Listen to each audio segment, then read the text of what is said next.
धौलपुर से खबर। UGC act के विरोध में राष्ट्रीय राजपूत करणी सेना धौलपुर ने देश के महामहिम राष्ट्रपति और प्रधानमंत्री के नाम जिला कलेक्टर श्रीनिधि बीटी धौलपुर को एक ज्ञापन सौंपा।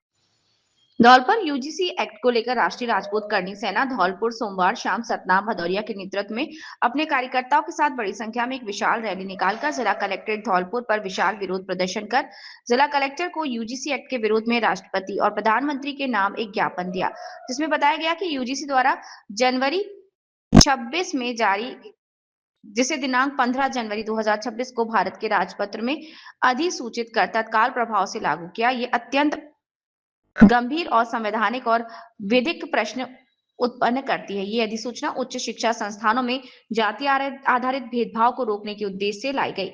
बताया जा रहा है कि इसमें SC, ST और OBC और दिव्यांग छात्रों के अधिकारों की सुरक्षा पर विशेष बल दिया। इसके अंतर्गत सभी विश्वविद्यालय और उच्च शिक्षा संस्थानों में 90 दिन के भीतर एक्टिविटी कमेटी के गठन का प्रावधान किया, जिन्हें शिकायतों की जांच का अधिकार दिया गया है। सवर्ण समाज का स्पष्ट मत है कि इस अधिसूचना में भारत के संविधान में प्रदत्त समानता के मूल अधिकारों अनुच्छेद 14, 15 और 21 की मूल भावना के अनुरूप नहीं है। भारत का संविधान सभी नागरिकों को समानता का अधिकार प्रदान करता है, किंतु यह अधिसूचना समानता की अवधारणा को स्थापित करने के स्थान पर न केवल SC, ST, OBC वर्ग के छात्रों के अधिकारों पर केंद्रित है, जबकि सामान्य वर्ग छात्रों के अधिकारों और संवैधानिक संरक्षण को पूर्णतः नजरअंदाज करती है।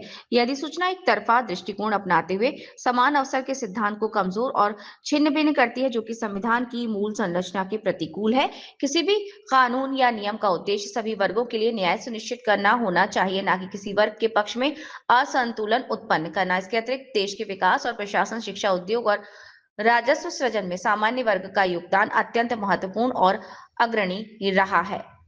यहाँ पर हम सभी स्पष्ट करना चाहते हैं कि जब तक इस अधिसूचना को वापस नहीं लिया जाता, सवर्ण समाज लोकतांत्रिक, संवैधानिक और विधिक तरीके से इसका पुरजोर विरोध करता रहेगा। आवश्यकता पड़ने पर अपने संवैधानिक अधिकारों के अंतर्गत विधिक उपाय अपनाने को बाध्य होगा। धौलपुर राजस्थान से खबर। एसपी साहब ने फिर मेरी जांच लगवा दी और DYSP साहब ने फिर 2 महीने मेरी जांच की। 3.5 महीने बाद मुझे FR की कॉपी मिली और उसमें ये पाया गया, दोनों ही जांच अनुसंधान अधिकारियों द्वारा, कि ये जो स्कूल वाले पे जो एक्ट लगाया गया है वो पूर्ण रूप से झूठा है। और झूठा होने के बाद फिर उसने मेरी स्कूल की संबंधित जिलाधिकारी और कलेक्टर साहब से ऊपर शिकायतें की, वो भी कॉपी है मेरे पास। 7 जांच मेरी स्कूल की करवा दी, वो जांचें सभी की सभी झूठी पाई गई। फिर मुझे दुख इस बात का हुआ कि SC, ST एक्ट लगाने के बाद जब उसको न्यायालय में बुलाया गया जज साहब के सामने, तो जज साहब ने कहा कि एक स्कूल की तूने फीस नहीं दी और स्कूल वाले ने तेरे 3 बच्चे पढ़ाए, तूने उसको SC, ST एक्ट लगा दिया। अब तू एक काम कर। सरकार को चेताना चाहती है कोर्ट ने, उसको जब गलत माना तो आप इस कानून को वापस लो, नहीं तो तुम्हारी कुर्सी वापस हो जाएगी। उसी को लेके हम धौलपुर की आपके कलेक्टर महोदय को ज्ञापन देते हैं।